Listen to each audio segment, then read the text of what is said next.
आमचंही तेच म्हणणं आहे. बघा, आपण नेहमी म्हणतो कमीत कमी घर कुटुंब हे नेहमीच एकत्र असावं. शेवटी रक्ताचं नातं असतं. जरी मतभेद वैचारिक असते, परंतु शेवटी कुठं ना कुठं या नात्यागोत्यासाठी आपल्याला एकत्र यावं लागतं. आणि म्हणून ठाकरे बंधू एकत्र आले, उद्या पवारसाहेब अजितदादा देखील एकत्र आले तरी आम्ही नक्कीच त्यांचं स्वागत करू. मागील आयुक्तांकडे मॅडम मी 3 वेळा बैठका घेतली. ठीक आहे, काही कामं झाली, काही कामं आजपर्यंत नाही झाली, आणि जी कामं नाही झाली त्या कामांच्या विषयी आता आयुक्त साहेबांशी चर्चा झाली. परंतु साधारणतः प्रत्येक महिन्याला ही आढावा बैठक व्हायला पाहिजे. मधले 2-3 महिने अधिवेशन होतं, JPC मीटिंग होती, त्याच्यामुळे तो गॅप पडला. आणि त्याच्यामुळे आता यापुढे तसा गॅप पडणार नाही. प्रत्येक महिन्याला एक आढावा बैठक महानगरपालिकेचे आयुक्त साहेब असतील, सगळे अधिकारी असतील, यांच्याकडं ही आढावा बैठक घेतली. रेल्वे परिसरात जे काम चालू आहे, आता मी इथून तिकडंच चाललो आहे, त्याचीच पाहणी करायला चाललो आहे. आणि ट्रॅफिकचे देखील ACP साहेब होते. काही जे काही कामं चालू आहे, ज्या कामांचं स्टील पडलेलं असेल किंवा इतर साहित्य पडलेलं आहे, ते देखील आम्ही पाहणार आहे. तिथे खूप मोठ्या प्रमाणात फेरीवाले देखील रस्ता अडवून बसतात. या सगळ्या गोष्टींची पाहणी करण्यासाठी आता जाणार आहे आणि त्याच्यावर त्वरित उपाययोजना व्हावी, कारवाई व्हावी, अशा प्रकारची मागणी मी करतो.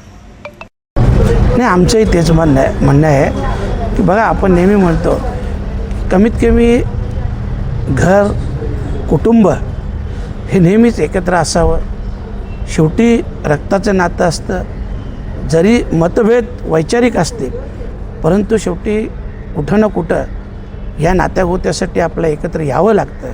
आणि म्हणून ठाकरे बंधू एकत्र आले, उद्या पवारसाहेब अजितदादा देखील एकत्र आले तरी आम्ही नक्कीच त्यांचं स्वागत करू. पहिल्यांदा तर 15 दिवसापूर्वी कल्याण डोंबिवलीचे आयुक्त साहेब यांची नव्यानं नियुक्ती झाली आणि एक तर त्यांचा स्वागत देखील केलं आम्ही सगळ्यांनी.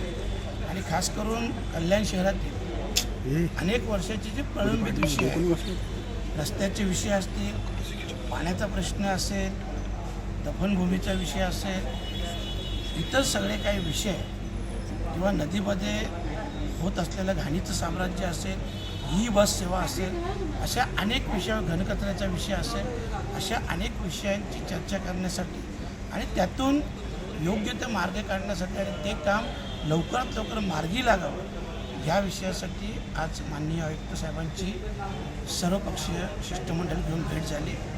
त्यांनी देखील चांगला प्रतिसाद आणि सहकार्य करण्याचं त्यांनी देखील सांगितलं. आणि गेली अनेक वर्ष CO असतील किंवा कलेक्टर या पदावर ते असतील आणि त्या पदाच्या अनुषंगाने त्यांचा अनुभव हा नक्कीच या कल्याण डोंबिवली महानगरपालिकेच्या विकासासाठी आपला उपयुक्त ठरेल.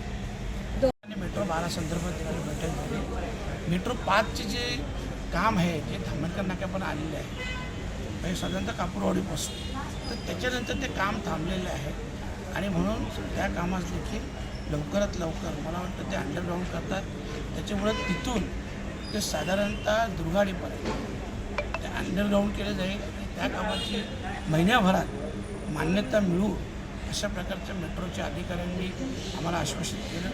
आणि दुसरं जे मेट्रो 12चं काम चालू आहे, त्या 12च्या कामामध्ये देखील आता जे काही काम आहे हे त्यांनी प्रत्यक्षरित्या दाखवलं. परंतु त्यांचं म्हणणं आहे की येत्या 10 दिवसात तुम्हाला सगळे ऑन पेपर जे फाईल असेल, माहिती असेल, ते आम्ही तुम्हाला पुरवू. आणि त्यानंतर मग या पूर्ण मेट्रोच्या कामामध्ये मी एकदा पाहणी करणार. मेटे संभ्रम आहे. ॲक्च्युली भिवंडीत असं आहे, धामणकर नाक्यापासून ते इथपर्यंत हे अंडरग्राऊंडच होणार, कारण त्याच्यात अनेक अडचणी आहेत. आणि त्याच्यानंतर मग इथून कसं होईल ते मलाही कल्पना नाही, पण मला वाटतं इकडनं अंडरग्राऊंड होणार नाही. तर जागा असेल तर ते त्यामध्ये कल्याणच्या